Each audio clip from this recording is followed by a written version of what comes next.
नमस्कार मित्रों, हर दिन आप टैक्स देते हैं और कभी सीधे कभी डायरेक्टली देते हैं। क्या कभी आपने सोचा कि जो 1 रुपए सरकार के पास आते हैं आखिर वो कहां से आते हैं? सबसे बड़ा सवाल ये है कि क्या सरकार सिर्फ टैक्स से चलती है?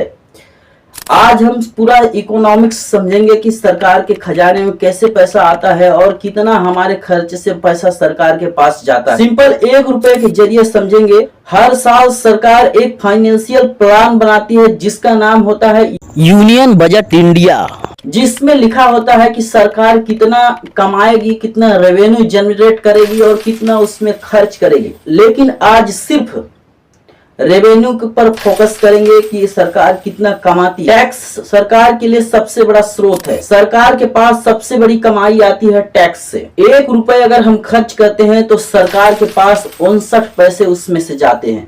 इसे हम 3 हिस्सों में समझते हैं। 17 पैसे आपका इनकम टैक्स, सैलरी और बिजनेस से लिया जाता है।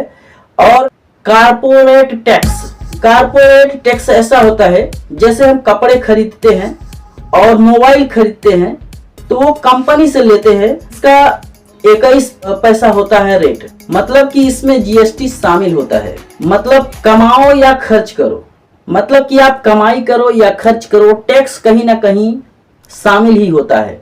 सरकार सिर्फ कमाती नहीं है, उधार भी लेती है। 1 रुपए में से सरकार के पास 19 पैसे उधार का आते हैं। ये सरकार खुद लेती है लोगों से। और लोगों से जो बॉन्ड, बैंक में आप बॉन्ड बनाकर जमा करते हो 5 साल 10 साल के लिए, वो उससे सरकार ले लेती है बैंकों में जाकर के। विदेशी संस्थानों से ज्यादा उधार, फ्यूचर में ज्यादा खर्च। इसमें आगे ये भी समझेंगे कि कौन कौन से देश में टैक्स फ्री है और आज वो देश क्यों बड़े हैं। 1 रुपए में से 8 पैसे सरकारी कंपनियों से PSUS, प्रॉफिट लाइसेंस फीस कंपनियों से लेती है। स्पेक्ट्रम एक्शन जैसे टेलीकॉम, नॉन डिवेट कैपिटल रिसिपेंट। 1 रुपए में से 3 पैसे इसमें शामिल हैं। सरकारी एसेट बेचना जिसमें डिवीजन एस्मेटमेंट शामिल होता है। एक्साइड ड्यूटी से 7% एक्साइड ड्यूटी लगती है जिसमें डीजल पेट्रोल शामिल होता है। 4 पैसे कस्टम से आते हैं, जो विदेश से प्रोडक्ट आते हैं उसमें शामिल होता है। सोचिए, सरकार को सिर्फ 1 रुपए में 59 पैसे मिलते हैं तो वो भी 19% उधार से, बाकी टैक्स जनता से मिलती है। यानी कि सरकार सिर्फ जनता के टैक्स पर निर्भर है। आज की सुविधा कल की बोझ है। दिन प्रतिदिन महंगाई का कारण आप समझते होंगे कि आखिर ये महंगाई क्यों होती है। जितना सरकार खर्च करती है और जितना आप ज़्यादा खर्च करते हैं तो उतना ज़्यादा आप महंगाई का सामना करेंगे।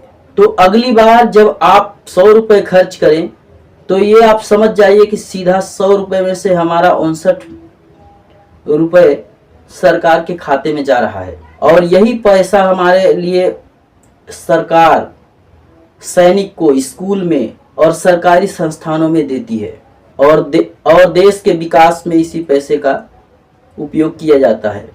सबसे बड़ा सवाल ये है, क्या यह पैसा सभी जगह खर्च होता है?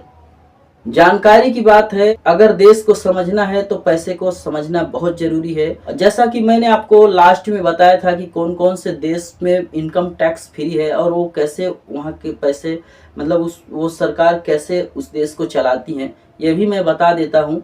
यहाँ जैसे अरब देश, कुवैत, कतर, ये ऐसे देश हैं कि यहाँ पर इनकम टैक्स फ्री है। यहाँ पर पैसे लाइसेंस के लिए जाते हैं और यहाँ पर पैसे पर्यटन से लिए जाते हैं। सबसे ज़्यादा यहाँ पर्यटन और तेल से कमाए जाते हैं, इसलिए वहाँ के लोग ज़्यादा अमीर होते हैं और वहाँ पर टैक्स नहीं